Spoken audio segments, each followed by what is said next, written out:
rock fight where we speak our truth, slay sacred cows, and sometimes agree to disagree. This is an outdoor podcast that aims for the head. I'm Colin True, and as someone who doesn't get out on the snow as much as I used to, but still recognizes the importance of snow sports in our outdoor community, I wanted to provide sort of a mid-season check-in from someone who is inextricably connected to powder underfoot. So, with apologies to Mike Rogie, both because he also is passionate about the snow, and also because he said the last time he was on, he wanted to get to the Five Timers Club first. He's not going to, because we're welcoming back today for his record-setting fifth appearance on the Rock Fight. It's Paddy O'Connell. In your face, Rogie. He's sad. He's like, you got to have me back on. I got to beat Paddy to 5. This is great. Not only do I get to the Five Timers Club first, but I also get to wear the crown of ski guy. I'm going to send Rogie an email right after we record this. I don't know, buddy. I got a trophy. We should do one in Canva of you holding a photoshopped trophy, and you can be like, there it is. I was thinking because I'm probably going to have to come to the Outside Festival after all the shit I've been talking, and now it's happening. So I'm going to have to be there this summer. So I might have to, I'm sure you'll be there. So I'm going to have to show up with a jacket in hand, I think, a Five Timers Road. I can't wait. I can't wait to see you there and then see security just escort you out immediately. I'm there for big gear. I'm there for the big gear show. That's why it's going to be great. They're all going to swarm you like some drunken frat boy at a bar when you're 19 or something like that. It's going to be great. That's the mean podcaster. It's going to be great. I can't wait. I can't wait. So where are you? Have you reached the Asia leg of the Patio Sucks promo tour yet, or is that where you're dialing in from? Yes, that's right. You're everywhere. You're on outadventure.com. It's true. I see you popping up everywhere now. It's very cool to see that people are responding to it well. Media outlets are responding to it well, and people think that it's neat. So that's cool. Yeah, I'm still doing stuff for it. Which is neat. That's and good. we're in pre-production. We've got a list of ideas for situations to put me in, and a list of ideas for people to help me in those situations. So we're getting there. Hey, last thing before we start talking about skiing, I did listen to last week's episode on the Outside Podcast where you talk about the benefits of adventuring for married couples. Do couples that ski together stay together? Yes. Right, and I just want to let you know, as someone who's rapidly closing in on his 25th wedding anniversary. Oh my God. There's really nothing better than someone who's been married for a single year telling me what's up. Well, that's the thing. I had the question, and what did I do? I had a question. You went and got the answers. I got the answers. Yeah. I got the answers. Yeah. Also, I know more than you. So there. Yeah. Shit, you're right. Damn it. No, but that's the cool thing about my job is I can come up with the question, and then I can go talk to the people who have been married for many, many years, including a marriage therapist. The marriage therapist was great. Oh, it she's kind of the validated definitely some things. She's the best. Hannah is the best, and that's the. I think I talked to her before too for another show, and it was I love that episode. It's great. I'm glad you got something out of it. It was a good episode. I'm teasing you, but there were definitely a few moments. I think I texted you I was gonna tell you a good job, but I couldn't stop throwing up because of how sappy it was. Oh, dude, it was for Valentine's Day, of course. It's the ooey gooey rom-com, dude. Yes. Oh, wait, you celebrate Valentine's Day? Yes, of course. Did you got your wife something? Should she get you something for Valentine's Day? Of course. Her presence is present alone. Yeah, dude, I celebrate Valentine's Day. You know why? Because I want to make it to my 25th wedding anniversary. That's why. Well, see, this is okay. Actually, this will tell you whenever I'm being shitty about Christmas or whatever on Instagram, and you and I are having a little fun exchange. Because you have a cold, cold heart. There's been multiple years on our wedding anniversary that one of us looks at the other one at 2 in the afternoon and is like, "Oh, hey, today's our anniversary. Hey, all right, happy anniversary." Are you serious? Oh, yeah, totally. But wow. we both. Well, that's why we're suited for each other. I was gonna say that's a good thing that you found one another. Yeah. Because if I did that to my wife on on Valentine's Day on our anniversary, she would not be happy. Well, also, I would not be happy. I love the ooey gooey rom-com stuff. It's my favorite genre of film. Rom-coms? Fuck yeah. Okay, you take When Harry Met Sally out of it. What's the best rom-com of all time? Oh, dude, you can't. I mean, what's your favorite ice cream flavor? You can't. Yeah, you got Desert Island. What is it? What's number one? I honestly, I could not. I can't. What's the first? Come on. What's the first one that comes to mind? I mean, when it comes to rom-coms, probably Ski Patrol. Ski Patrol the movie. No, you can't stay on brand. You're just staying on brand. It is not only one of the greatest, besides Weak Layers, it's not only one of the greatest ski romps of all time. Yeah. It has a delightful romantic subplot, which really is what I'm there for. All right, well, let's get into some ski stuff. Our safe word today, I just want to tell you, is going to be Crocs, because that's a topic that we are 100% aligned on. So if it starts getting a little contentious, one of us can throw Crocs out there. Okay. And that'll bring us back. Good. And we'll both go, God, I fucking hate Crocs. It's, truly, that will like throw the emergency brake on the whole situation. Good call. Nice call. You're smart. Now, all right, so let's talk ski stuff. Right. And by the way, I am not a ski hater. I like skiing. I do take some issues with ski culture, let's say, but at the same time, shocking. That's shocking to hear. You really hot take on something? No way. Yeah, whatever. All right, so what's going on? What's the general season update? What are you break down the 2023-24 ski season for me right now? How's it going out there?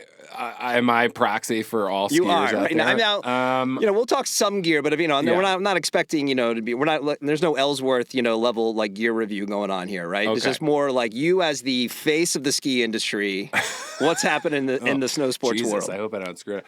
I would say, it's great. The winter is great. We're skiing. Lifts are turning.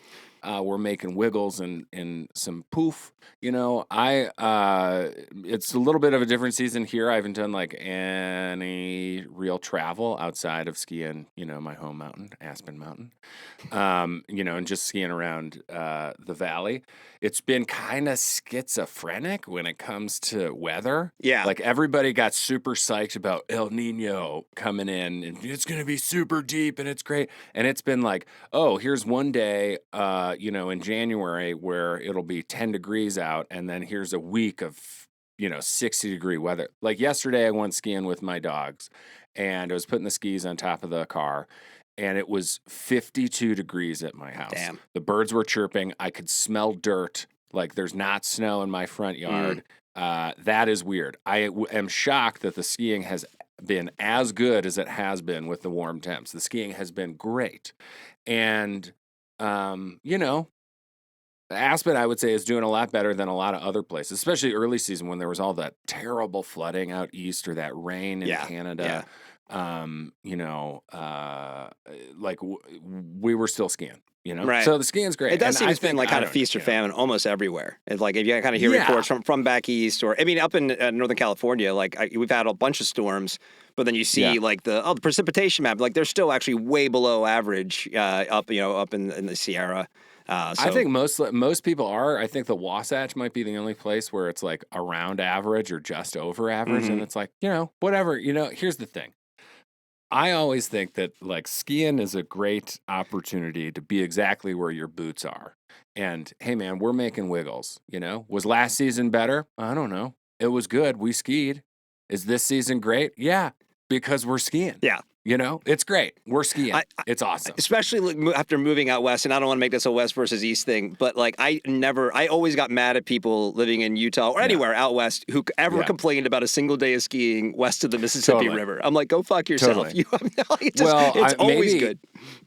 Maybe I agree with that. It's always good, no matter what, even if it's like shitty, even if we're skiing like frozen chicken head death cookies from hell. Hey, we're skiing. And even if it sucks, it's great because it's funny. That's the way I look at it. And when you hear of people, nobody in this world probably knows FOMO worse than skiers. And the advent of social media has made that FOMO even more terrible. But I think it's great. This season has been awesome. I think I would be shocked to hear somebody like complaining about it. Maybe that's not true. I wouldn't be shocked to hear somebody complaining about the snow. But I tell them like, hey man, why don't you go ski?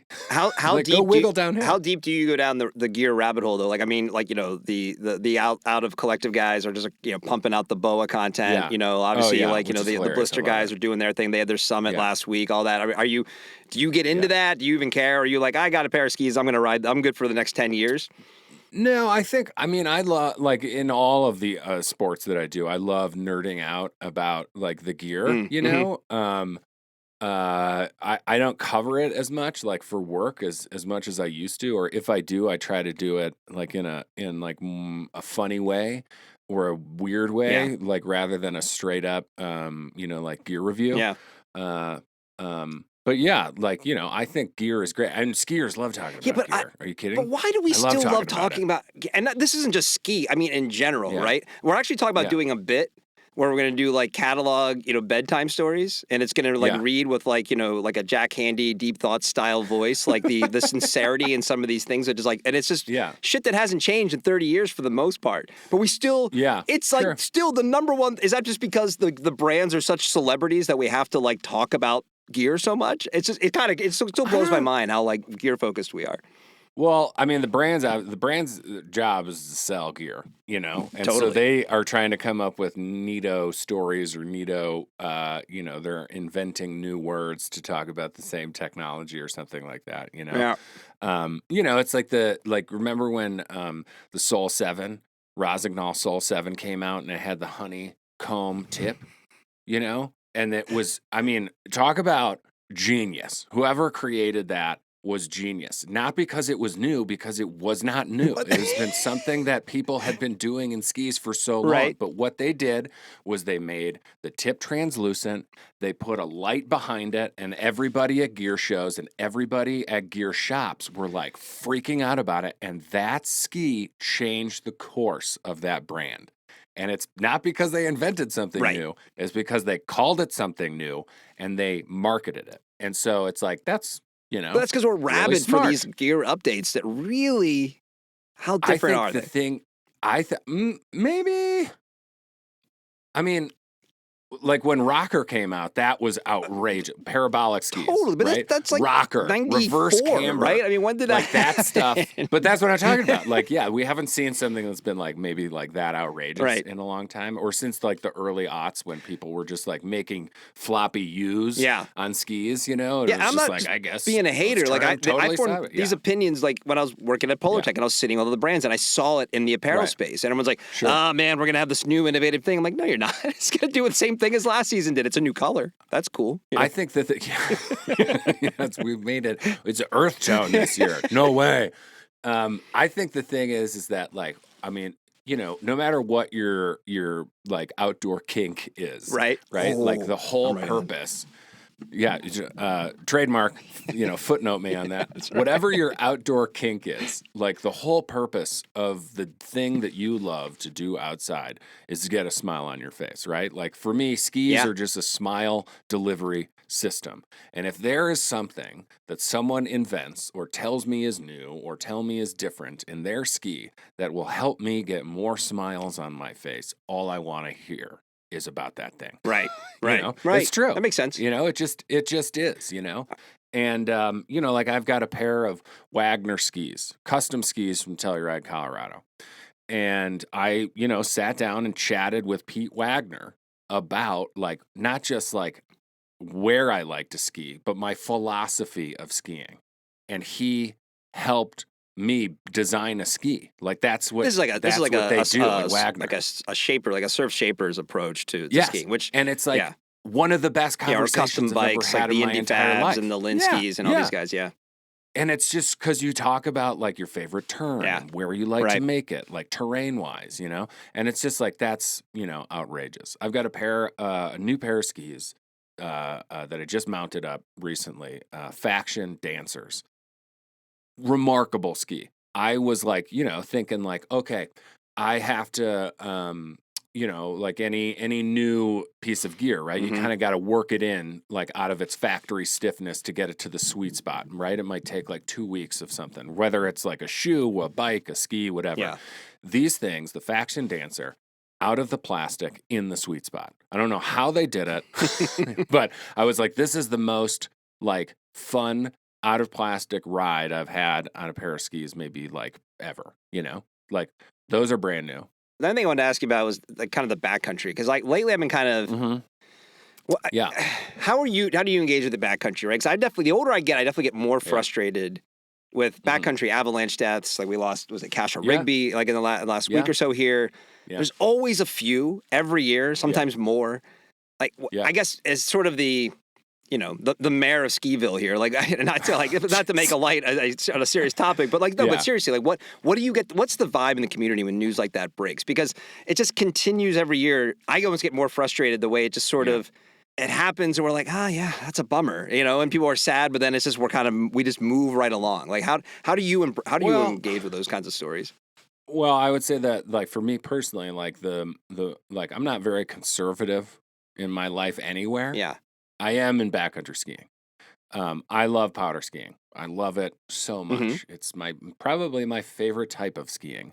But the way that I engage with backcountry skiing is a lot different than a lot of other people, and that's like no judgment to anybody and how they want to go out and But live shouldn't their we life. maybe add a little judgment to that? I mean, this is just something where like No, I don't think so, because I think that what we're doing is we're sitting on the throne of hindsight. I'm going to disagree with you. I don't think that it's like, thoughts and prayers, akin to like, like school shootings or something like that. There's no like governing body with kind of like this like wanton disregard for or indifference. Yep. Not passing like common sense avalanche laws. Totally. I get that.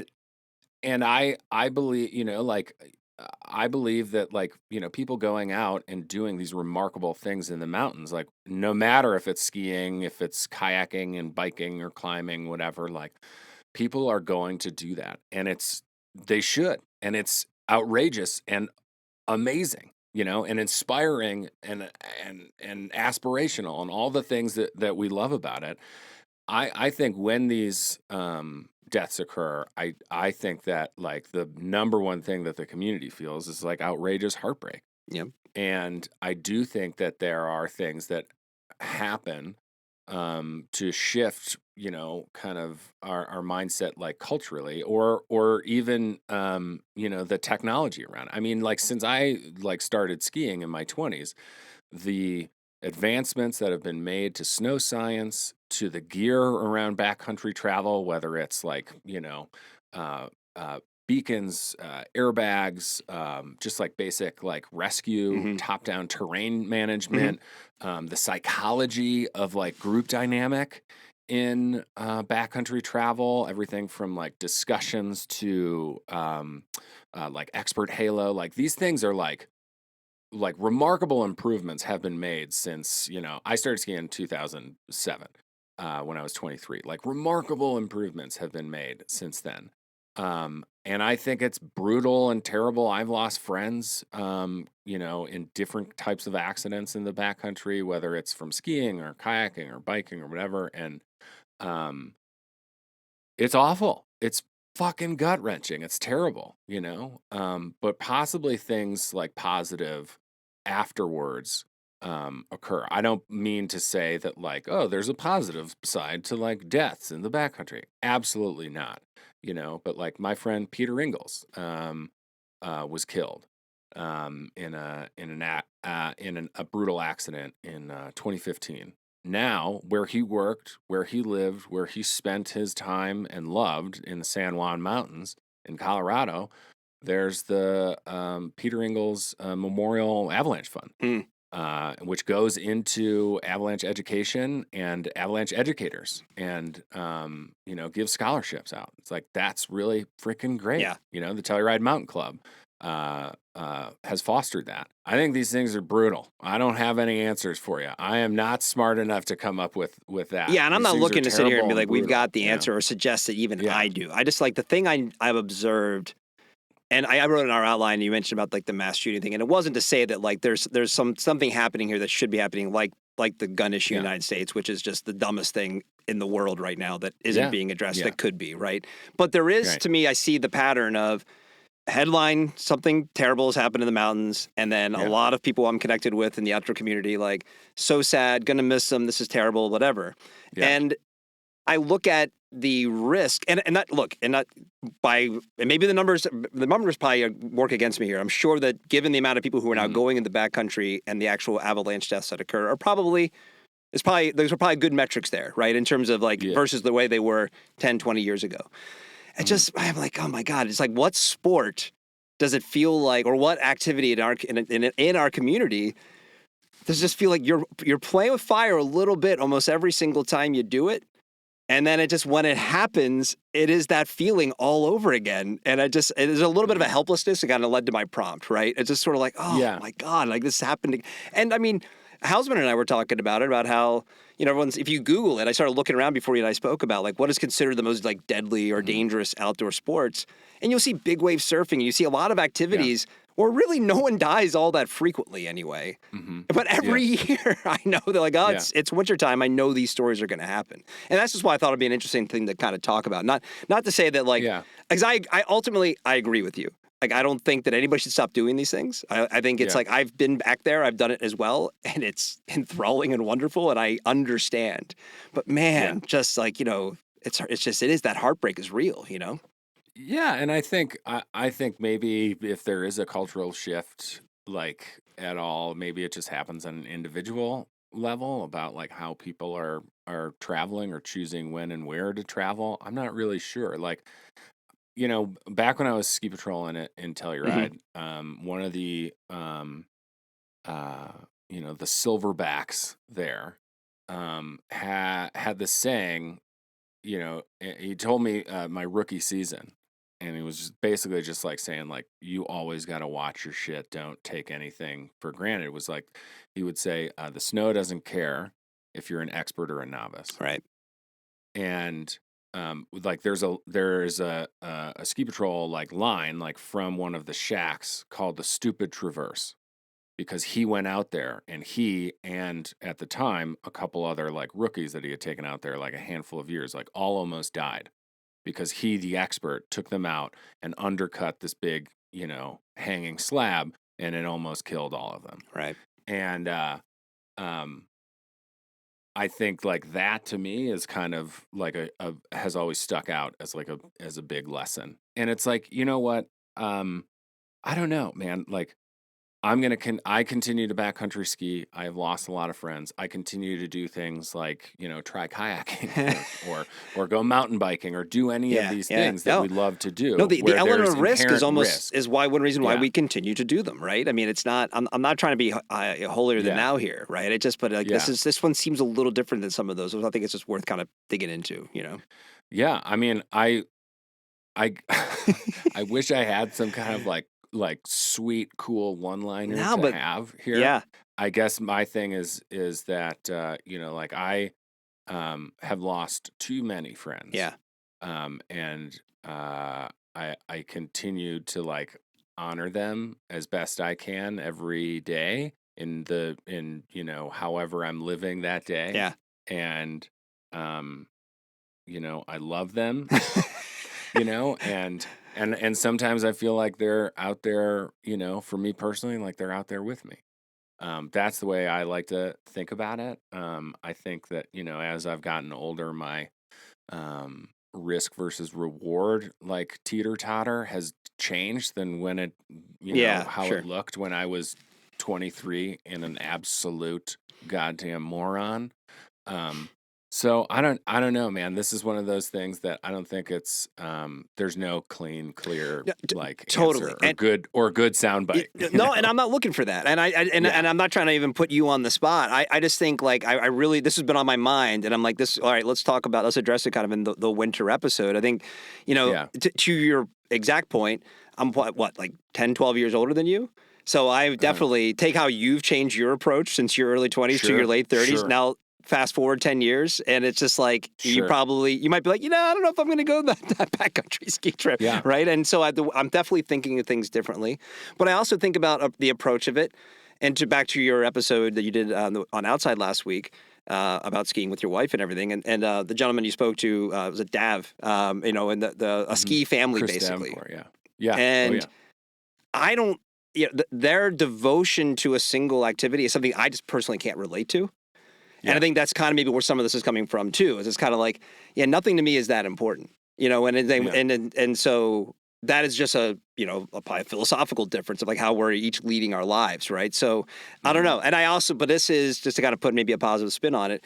It's one reason I love talking about outdoor shit because we're talking about gear and all that kind of stuff. It's like, no, but this is entertainment. This is fun. This is how we choose to engage in the fun stuff in our lives, but it's often with real consequences. I mean, even just falling off your bike, like you were talking about earlier, like, that's very small, but it's also like the risk of that happening is one reason you're like, yeah, let's go do that. My daughter was saying recently about, you know, like we were mountain biking. She's like, oh, this is good scary. Because she knew the risk was real, but she also was saying it's totally worth doing, you know? Yeah. Yeah. And I get that, you know, like, and when it comes to like, you know, when I hear, you know, Chris Davenport talk about, you know, his whole family going out and like skiing, you know, something awesome. And his boys like, you know, have made the switch to like, now they're the ones like telling, you know, Chris and his wife, like, here's how you get down this sketchy line here. You know, it's like, I hear that and I'm like, I can't wait for that in my life with like, you know, our family. Right. When that happens. And I don't know, there is, I mean, maybe that's because I am a skier. And when I hear that, I'm like, that sounds so cool. And something about still like of all the things I've ever tried in the outdoors, and I like so many things, the ski turn is the greatest thing out there. It is the absolute greatest thing. I love it so hard. I love it so much. I mean, other than my wife, I might not love anything as much. You know, your wife could leave you tomorrow. I think you should. I think you should honestly rank the turn. You can't take the turn away from you, no matter what. You know, I would argue that if my wife somehow leaves me tomorrow, I'm probably not doing a lot of skiing. I'll say that. It's because she took the skis with her. You know? That's exactly, yeah. It's just the skiing is just it's the best. It is the greatest thing out there. It's the best thing going. So the literal, the carving and the feel of the edge on snow, is that what you're describing? Like that actual, like the physical manifestation of the for force? me, it's not so much like on the groomer. You know, like I don't love groomer skiing. I love skiing in bumps and terrain, and like skiing in deep snow is the greatest feeling out there ever. You know, for a guy who's 6'5" and 250 pounds like me to feel balletic is a hard thing to come by. You know, powder skiing, I do. Wait till you catch a real wave, though. I will say that. Okay, well, maybe I'll have something to compare it to then. Yeah, but like, yeah, I mean that I remember the first time that I got a ski on edge on a groomer, and I felt this energy go from the snow to the ski to my boot, up my leg, and it exploded in my heart like 1,000 you exploded in your pants. 4th of July. I did. Yeah. It was amazing. I remember the feeling. The coolest trick you can do on skis is turn. It's the best frickin' thing out there. That's so cool, It's the best. It's the absolute best. It's better than anything. I even wrote, Jesus Christ, what's wrong with me? I wrote something for Elevation Outdoors a long time ago that was all about like, it's called like the Ode to the Powdergasm, about how I would rather. There's nothing wrong with you. That is powder. A wonderful phrase. We co-signed that here on the Rock Fight. Well done. The whole argument was I would rather ski powder than have sex. There's nothing wrong with that, and here's why. Because that is how I've described surfing to people who've never surfed before. And I think I only recognize this because, like, Hausman and I have these conversations because he's surfed his whole life, and I don't think he has the same appreciation. Because I mean, I probably have caught a dozen really good waves in my life at this point, where literally I'm going down the face, like, you know, down the line of the wave. And when it's happening, I have the ability to be in the moment and be like, holy shit, it's happening right now. And it's to your point, it's that exact thing. If it's like sex. Sorry if anybody's offended listening to this. It's like, that was the most amazing thing ever. I need to do it again right fucking now. I want to do it all the time. I want to spend every moment of every day. I want nothing more in my life than to do that again. And that's the only way to describe it to me. There's a couple of turns each year, right? Like I have a favorite turn, and it's a right-footed slarv over a convex roll. I think you told me about this one of the first times we spoke when you honed it when you were in Minnesota. Yeah. And it's my favorite turn. It's floaty, it's droppy, and then you snap your tails back underneath you and you fly out of it. You throw up a big, like, powder poof. There's like the hanging curtains behind you. It's just the best feeling ever. And I do that like as much as I possibly can. But typically each season, there's a couple of those turns that I can visualize. Yeah. I can go back to in the moment, and those get me through those dog days of summer. I think about those in July when it's hot as shit on some dusty trail, and I'm like picturing, oh, but like that one time in Highland Bowl where you came through the woods and and then I'm okay. But I mean, look, not to, again, I'm not trying to force anything here, but I think this goes back to the questions I have about like the risk in the backcountry. And because, like I said, I have backcountry skied. I understand that. I've skied deep powder, and deep powder does have that, like, the same time you catch a wave, the same time you're ripping on flowy single track. You pick your sport and the thing that's awesome about it. Yeah. And you go, oh, I get it now. Like, I see why people are like, I don't care what the avalanche forecast says, I'm going, right? Because of that, it is that almost, I don't know, like sexual propulsive drive. You're like, I gotta go do that. I still, like, as much as and I did a fair amount of skiing, but I've never felt like I've had any moment like what you're describing skiing. And I've had some wonderful ski days. I mean, like, with my daughter, with friends, on my own, like, but there have been other sports where I do feel a connection, like I was talking about with surfing or whatever. Mm-hmm. And that's actually one thing I think makes the community super cool about why we do all this stuff to begin with, right? Is it's like those experiences and how individual they are. And you're describing a ski turn, but I'm relating to it through something else that I've done, Yeah, exactly. And that's the power of like the language of the outdoors. Right. And that's something that I've experienced. And also I've been lucky enough in my life and career to be able to ski all over the world. And I have had like terrible language barriers between myself and other people I've skied with. But we've gotten down to the bottom of a run and hugged and whooped and hollered and have been like, we are fully connected through the heart because of what we just experienced. Because I think a lot of times the outdoors, especially for me with skiing, you're not it's not a physical pursuit, or it's not solely a physical pursuit. This is a mental, emotional, spiritual experience that you're having. Some people call it their church, it's their religion, it's how they get through hard times, and whatever it is, there is an explosion that happens deep within your soul when you are skiing that is unlike anything else that I have experienced. I mean, and it's not just the like skiing is not a thing that I do. Skiing is who I am. And I would argue that most other skiers feel that way. So to that point, like, I'm kind of saying it jokingly, but not really. When do you start getting sad? Like, are you there? Are you starting to get a little sad? It's the end of February, and even with backcountry on the table, you have corn snow season coming and everything. Is this my therapist? No, but when do I start getting sad? I don't know. When I start thinking about high school. I'm asking in general. Yeah.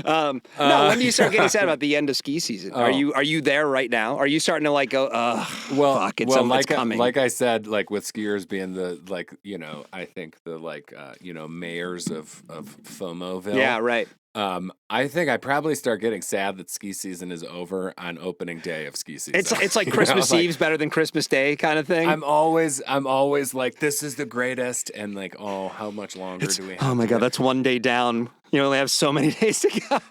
I'm happy and sad all the time. I mean, I don't know. I guess for me, ski season can stretch all year. If you're willing to walk far to ski something super dumb, which is so much fun to do. Like in July, if you can find some little sliver of snow somewhere up high and you have to like put your hiking boots on to get to it, it's hilarious. That's a good adventure, awesome, frankly. Yeah, because you can make like 4 turns on something. And like, I don't know, my friend Elizabeth has skied every month for like the last like 13 years or something like that. Seriously. She in the Northwest?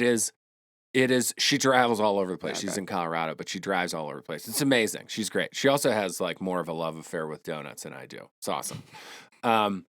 I don't know. I think you can ski all the time if you really want to. The cool thing, like with that podcast that just came out, on Valentine's Day, was that we skied down in South America during their winter for our anniversary in the summer. Right. And that's, and like, that's a cool thing that people have the ability to do. And that's why you are now the Rock Fight's official winter correspondent. And you're here to give us. Yes. We'll have to do an end of the winter check-in, I guess, to judge how sad you're feeling. Yes, that'll be hard to schedule between all the tiers, but sure, yeah. Everybody listening out there, go enjoy yourself some ski season. Yeah, absolutely. It's winter, it's lovely out there. 100%. Get you some wiggles. Listen, don't listen to me about this stuff. Skiing is awesome. I love to go skiing. I genuinely do. I definitely have things I like more. That's also what it comes down to. But it's an important part of the outdoor culture. It's an important part of everybody should do it at least once. You know, like Hausman, he said he's going to learn to ski. I'm like, good. You can't believe you haven't yet. Like, why aren't you doing that? Go ski. I'm psyched for him. Yeah. He sent me an email asking about gear and telling me he was going to try for it. I was like, the first thing I said was, congratulations on making the best decision of your life. Well, that's a little much. Now, come on. I don't think so. Rogie would say, spot on. He would. Patio, spot on. He would. How many times is Rogie going to come on before you come on next? That's really the question. He's going to try and get to 10. I don't know. He's going to start getting emails every week like, hey, man, you just ask me a quick question. Honestly, though, because I'm 6'5", I feel like I come on and it should count as 1.5 times because I'm 1.5 humans. With 250 pounds, that could be like 3 humans, honestly. and you bring the positivity of multiple humans as well. So currently, I've been on the Rock Fight 300 times. No one's going to catch you. Setting the bar. No, I don't know. I'll let Rogie set the pace now. We'll see what happens. All right, man. Anything you want to plug? Anything you want to get out there? Patio sucks. Still out there killing it. You're working on season 2. There's no we're too early for potential release dates on that, right? Is it this year? Too early. It will be this year. Okay. But be on the lookout for it. But yeah, until then, you have to do snowboarding. Go enjoy Patio. You got to do snowboarding. Like you got to do it. Although I was very sincere in that, and that was the giggle out. That was yours because that last year did I tell you we only got one ski day in for us last year. We were on Christmas, took my kids up, and I'm like, I haven't snowboarded in so long, and I didn't have anything with me, so was gonna have to rent. I'm like, I'm gonna snowboard today. It's been so long, and immediately fell down, and I remembered, and it's been like 20 years, and I'm like, oh shit, what? Like that's right. I forget. You fall so hard on a snowboard. If I try snowboarding, I am not looking forward to the amount of falls I will be taking. It's shocking how hard you hit compared to other sports, or even if it's a nice soft day, it's not going to matter much. And I mean, I think the what everybody has always said is like it's not just like that you're taking hard falls. It's just like the amount of falls that you're taking. Well, you have to just learn the balance of the edge, like where's too far and where's too, you know what I mean? And then eventually, and you only learn that by leaning on that edge, you know? And so, but why do we fall? Why do we fall? To learn to pick ourselves back up. There we go. Because the lesson is always, you too can be Batman. Thank you. Thank you, Batman. Thank you, Alfred. Winter's the best. Go skiing. There you go. It'll be the best decision of your life. And watch more Patio Sucks at Outside Watch. That's right. And be sure to follow The Rock Fight wherever you're listening to this. Leave us a 5-star review. Yeah, check out Patio Sucks At. Available exclusively on Outside Watch. Head over to rockfight.co. Sign up for News from the Front, the official weekly newsletter of the RFU. And The Rock Fight is a production of Rock Fight LLC. For Paddy O'Connell, I'm Colin True. Thanks for listening. And here to take us out straight from the current Less Than Jake European tour, it's Krista Makes with the Rock Fight fight song. We'll see you next time, Rock Fighters.